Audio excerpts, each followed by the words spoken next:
Hello, everyone. Good morning. I'm Michael Hernandez, the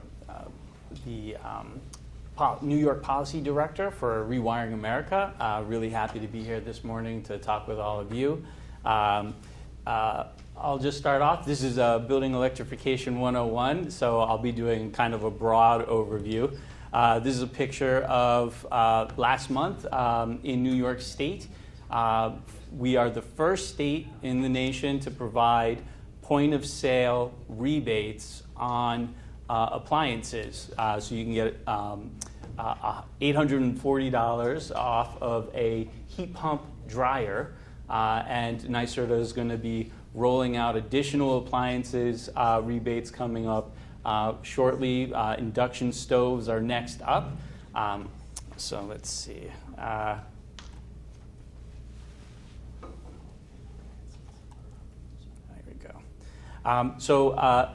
Again, my name is Michael Hernandez, New York Policy Director for ReWiring America. I'm from New York City. Started my career at NYPIRG, the New York Public Interest Research Group, doing student consumer rights, social justice issues, environmental protection work.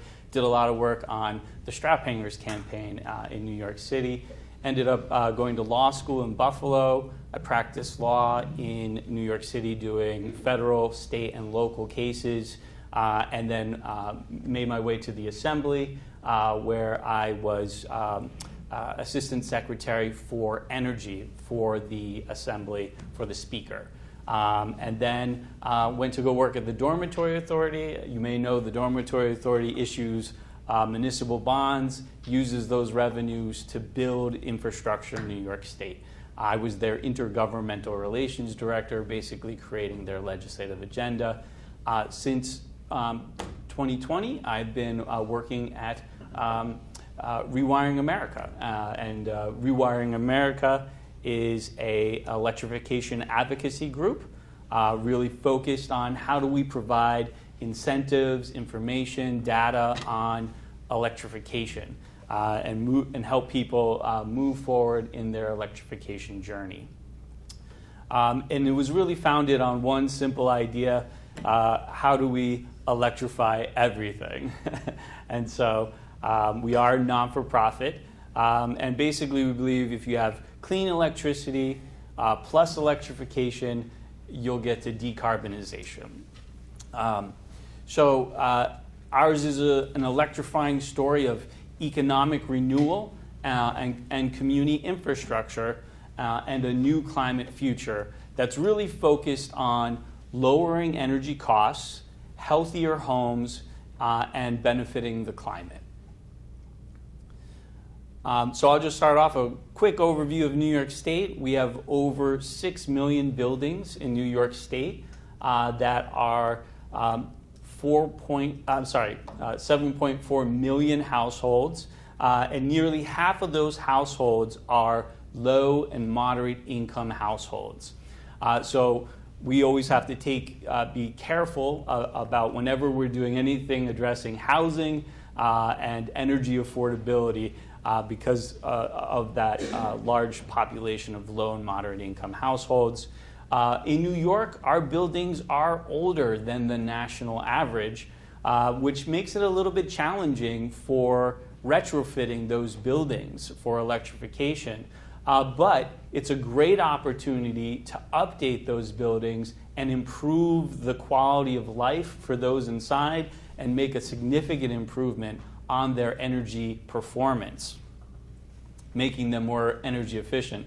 This is a picture in Albany, where NYSERDA and Albany County worked together to install a ground source heat pump in their public housing, multifamily building. And so that was a great project. Collaboration between the state, the county, and I think there was maybe 10 different local government entities kind of working all together. New York State has many regional differences. It's a very dynamic state. It's not one solution for everywhere. New York City tends to have a little bit more high installation costs, higher electricity bills, and a little bit more uncertainty on how to design electrification systems for existing high-rise buildings. There's also a high degree of income inequality in New York City. The Bronx is like one of the, has the lowest income levels in the state, but then you have Manhattan where they have very high incomes. And so that can be a challenge when doing programs in New York City. Also, Long Island and New York City tend to have more dense urban areas and multifamily buildings and leased spaces with taller buildings and dense occupancy, where there's less land for air source heat pumps or ground source heat pumps. Then you have and they are what's called climate zone 4 and a warmer climate zone than, say, the North Country, which is climate zone 6, very cold climate. North Country, you tend to have lower median household incomes and a little bit of uncertainty on how to design efficient systems that can handle sub-zero temperatures without supplemental heating sources. And that can be issues with prolonged power outages.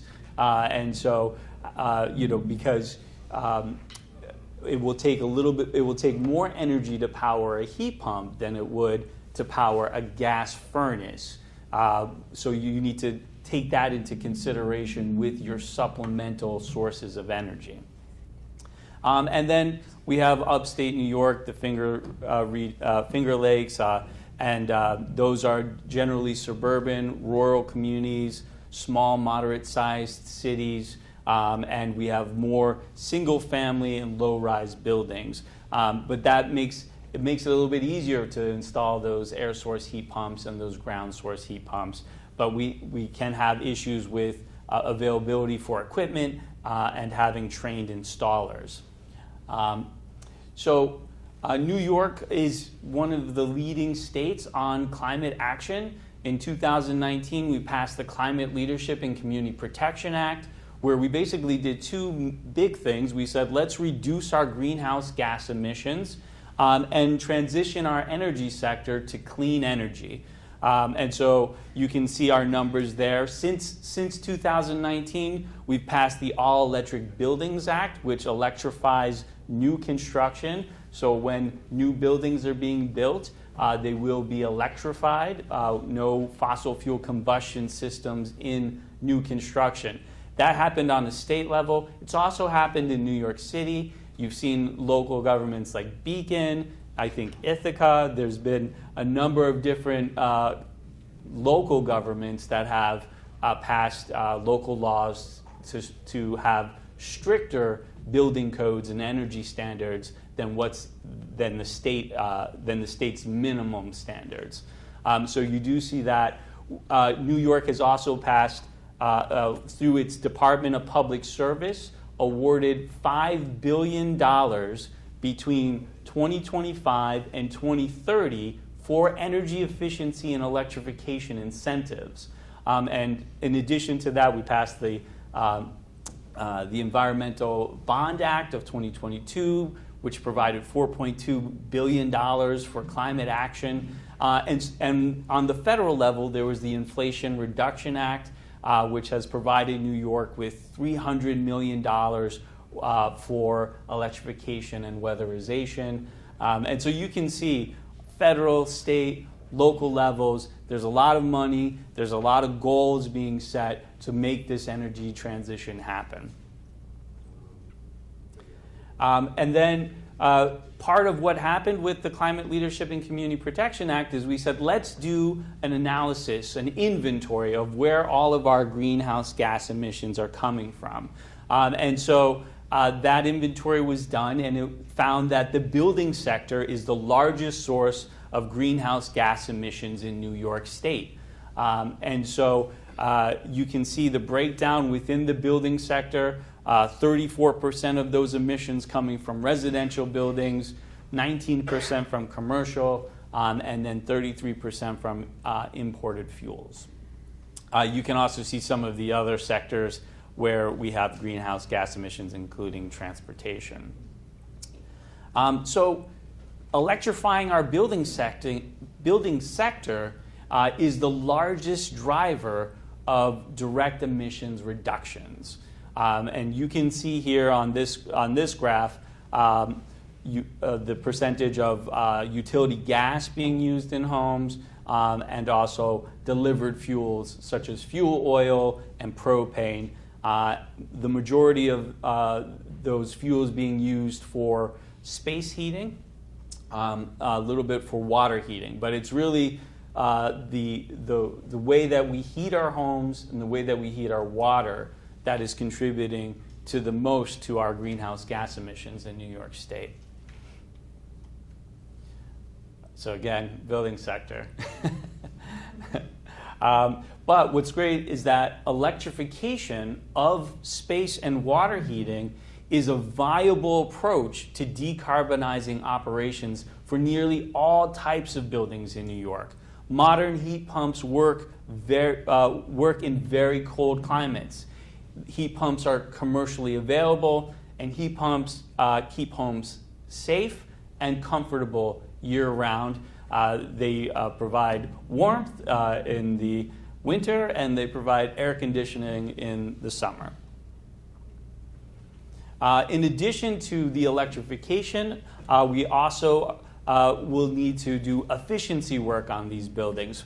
And before you install a heat pump, generally you want to make sure your house is energy efficient. Any deferred maintenance has been taken care of. And that's going to look like insulation in your walls is going to make a big difference on the amount of energy conservation that's happening within your home. But also things like smart meters, on-site renewable generation, and any kind of grid interactivity where you can do time of use rates, things like that. Electrification of homes. This was a study that was done. They looked at 400 homes. 85% of the projects in smaller homes needed energy efficiency work. That cost about $9,000 for air sealing, attic and wall insulation. About 17% needed electrical panel upgrades. That was about $2,600. 16% needed electrical distribution upgrades, another $2,300. And then the average air source heat pump installation cost, about $19,000. And the average ground source heat pump installation cost, about $47,000. And then just a little bit of a breakdown on our electricity sector. Right now, we have about 47% coming from fossil fuel generation, 24% coming from nuclear energy, and about 27% coming from renewable energy. So we are in that transition moving towards clean energy. Right now in New York, we're spending about $140 billion a year maintaining our infrastructure. And so some of that will be shifting where we spend our money.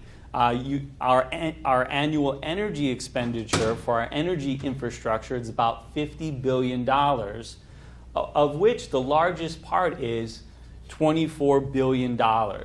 And a lot of that is sort of $24 billion coming for fossil fuels, and a lot of that coming from out of state. So if we were to transition away from that, we would be investing that money in-state for in-state jobs.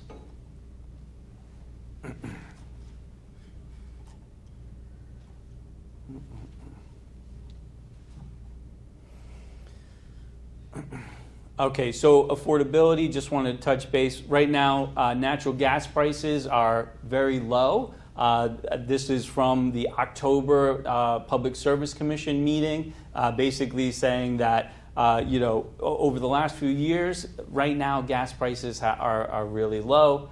But when you look at how much, what makes up the customer bills are your supply cost, how much does gas cost to buy on the market, and then your delivery charges. The ratepayers are paying for the cost of gas infrastructure. Right now, the laws say if you are within 100 feet of the existing gas infrastructure, you can request that it be expanded to your building for free. And all the ratepayers pay the cost of that expansion. And that is millions of dollars that, to build out that gas infrastructure. The law also says if a gas pipe is too old, leaky, leak-prone gas pipe, what do you do with that gas pipe? The law currently says you have to replace it with new gas pipe. And the ratepayers, again, have to pay the cost of that.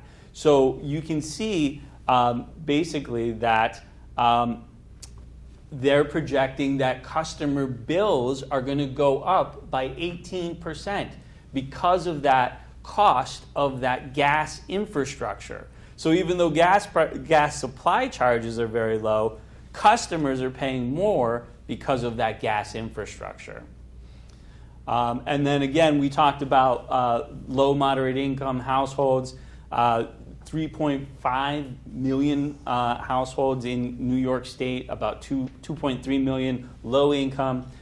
You can see that over half of those households are on gas. So those are going to hit, those gas infrastructure charges are going to hit those households. Delivered fuels, another third. That's oil and propane. And you can kind of just see here, for low-income households, the energy burden that they have to pay out of their monthly household income. If you're at 50% of the federal poverty level, you're spending about 40% of your income on energy costs, and so that's, we need to keep that in mind. You can see in 2023 there were 369,000 low-income customers that were in arrears, over $400 million, and 47,000 low-income customers that were disconnected because of $80 million in arrears. And there's 1.5 million households that are on energy assistance programs in New York State. So workforce development. Right, our clean energy sector is booming. It's growing. We're seeing increases every year, additional clean energy jobs. Right now we have 171,000 clean energy jobs. These are great jobs. These are $100,000 a year jobs on average that do not require a 4-year degree. So they really bring a lot of economic development to the state. You can kind of see this is the growth in the clean energy sector.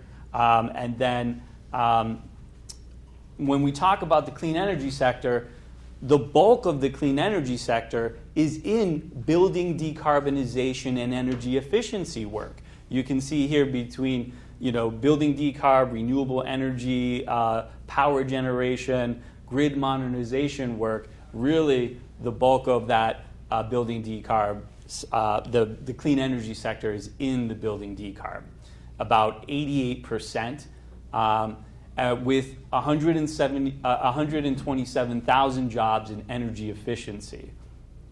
And this is a breakdown of the different types of energy efficiency work that's being done. And these are pretty diverse jobs. Generally, women, races are being hired into these jobs. And so these are great jobs for that. And then I'll just talk about, just to wrap up, delivered fuels. Delivered fuels are very costly. They're very dirty.